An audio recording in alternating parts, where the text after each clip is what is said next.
Hi everybody, this is Don Giannatti, Project52ProSystem.com, Lighting-Essentials.com, and today we're going to be looking at a couple of images. We like to do this from time to time and kind of break them down. These 5 images are lit very uniquely. I think you're going to find the interesting ways that the photographers chose to light them to be of great interest to you because they're very simply lit, and yet the images themselves are stunning. I like it when photographers try new things with lighting. I think that dragging a softbox over the top of something, while it can be effective, it may not be as elegant a solution as can be provided. And let's take a look at how some photographers chose to not go that route, try something a little bit different, and come up with some spectacular results. First up is Carol Rio up in Calgary, and we have this place setting and flowers, and I don't know if you can notice it very well in the video, but the place setting is sitting in water. There's a table created here specifically for this shot, and water is put into the table and then moved around, so we have these ripples, etc. around here. Look at the beautiful light on the silverware all the way through. Really beautiful light. Carol is a perfectionist. The set, when you see the set, it's pretty spectacular. This was shot for a client, and the shot that was done for the client is of the entire place setting, which is for 8 people. It's a huge shot. Carol shot from this end down here. This is Carly, Carol's daughter, and she's vacuuming out the water from the set here. So they're finished shooting and they're going to tear it down. So she's vacuuming out the water. You can see the little light bulbs that they use back there. But here's the interesting part. This is the lighting. This is a foam core V card clamped above the set and lit with 2 strobes, one here and one right behind Carly here. You can't see it. Lighting up the V card, lighting up the set.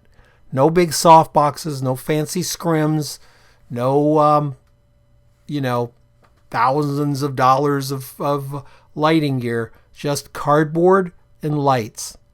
I love bouncing light off of whiteboards. I just love it. I can put the light close to one part of the board and create a gradient with my light source. Imagine that, a gradient light source. So you're not using gradient on like feathering a cookie or a flag or causing a shadow. You're actually creating a gradient in the specular on the light source itself. Really spectacular way to light here, and Carol's done a beautiful job with it. Let's move on. Carol is our second photographer as well here. So there's Carol's a beautiful little spice pestle with the spices in it. And look at the great lighting, little things happening everywhere. It's just such an interesting little microcosm of light happening here. And the light, where Carol used the very large light source before, the white cards, here she's using something a little bit different. She's using these little shiny pie pan things clamped on the set. The camera's over here, and window light. So we've got this window light coming in from here, and then these little shiny boards putting light back over there. So really, cost of lighting, 3 or 4 C-clamps, some little pie boards, and a window. And you can see you can really drive a lot of light with one of those mirrors, driving a lot of light down here. There's no other light, no LEDs, no tungsten, no strobe, nothing applied to it, just using this window and these 2 little pie pans here to bounce the light back.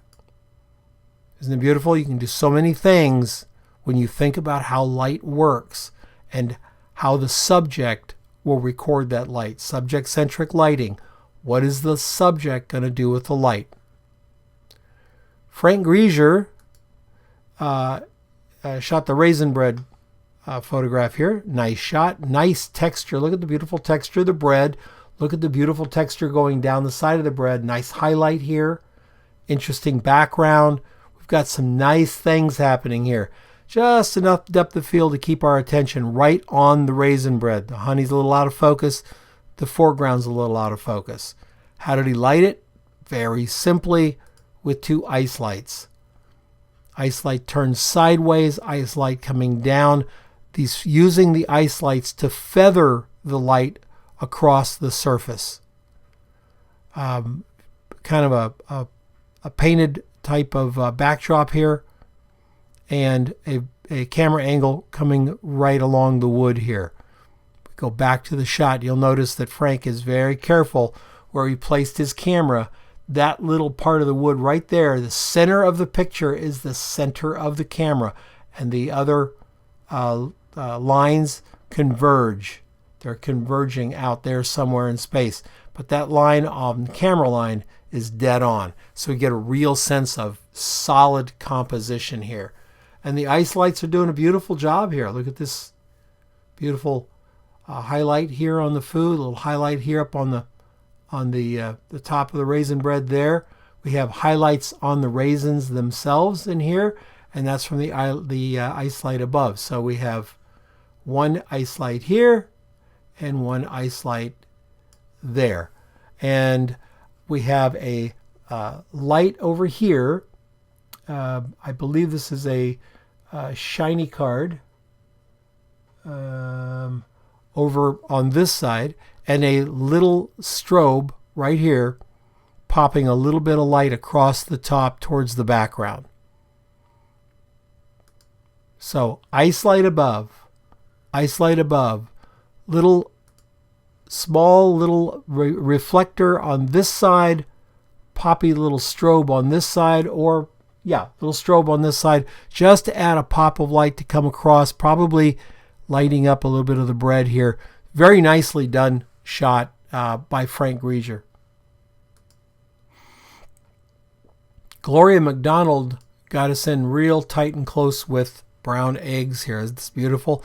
We see the texture of the egg. She's let her shallow depth of field present to us the texture so beautifully. We've got the highlight over here. Everything in here is working beautifully. Got a little bit of something bouncing over here. It's probably the stuff that the eggs are sitting in, but it just pulls that egg right up close to us, right up in our face, and says, texture. And that's what the photograph was for. Gloria used just a little hot light really close to the subject. Now, if you've been told about lighting, told wrong, they'll say, well, hot lights make hot shadows, or they'll say, well, a direct light makes strong shadows. Well, not necessarily. It's the size of the light source in relation to the size of the subject, in which case this light source is 3 times that subject. When it's pulled in this tight, when it's in that close, it's 3 times the subject. So what does that mean? That means we actually have fairly soft light here, because the light source is big enough to give us that huge specular on the egg. Brought right in close, white cards around it to bounce the light everywhere, and we end up with a really lovely close-up shot, macro shot of the eggs, and it looks like very soft light. It's actually one shiny bulb in an old that looks like an old Smith Victor reflector. I think it might be, I think that I can't read that logo there, but it may be an old Smith Victor with a light bulb in it. Certainly not fancy, certainly not expensive. Sarah Ricard shot this really tasty looking dish. Look at the beautiful light on the edge of the bread here, garlic bread. We know that it's got butter on it because it's real shiny here. We've got the lemons up here. Little pieces of food everywhere to really give it a strong, natural feel. Highlights that give us the impression, at least we know this is fresh, it's shiny, it's right out of the oven, and the lighting is fairly simple. A homemade scrim with a softbox behind it and a large white card on this side. Large white card, about the same size as the scrim. It goes up to about there. And this white card is surrounding both sides. The black card to the back isn't used for a background. It's actually used to put some negative light to the back. Sarah's in quite close and we're not seeing a whole lot of the result of that black card, but had she pulled out a little bit, we would probably see a little bit more darker curve to the top part of the lemon, etc. Down in here, it's just being lit from this beautiful light from the side, which is simple scrim, PVC scrim with scrim material on the front and a softbox behind it. You can see the softbox right there. Softbox behind it giving us the light. So it's a super simple lighting setup to get this beautiful photograph. And Gloria used a very bright hot light in very close, just a light bulb and a holder. Frank Grieger used a couple of ice lights and a strobe. Ice lights, strobe, to get his food shot. Lots of direct light for an interesting photograph. Carol Rio used window light and reflected light off of little inexpensive pie plates. And lastly, for this lovely shot here, beautiful use of foam cord, white boards across the top. So it doesn't have to be expensive lighting to make a really good shot, ladies and gentlemen. Just do with light what you know it does. The size of the light source is what makes it soft. Size of the light source in relationship to the subject. So a large softbox is only a large softbox when it's close to the subject. A large softbox 25 feet away is a small softbox if you're shooting me. So keep in mind, subject-centric lighting. If you want to check it out, go to www.lighting-essentials.com, hit the free lighting class, and they'll explain a little bit more there. I explain a little bit more about what that means, subject-centric lighting.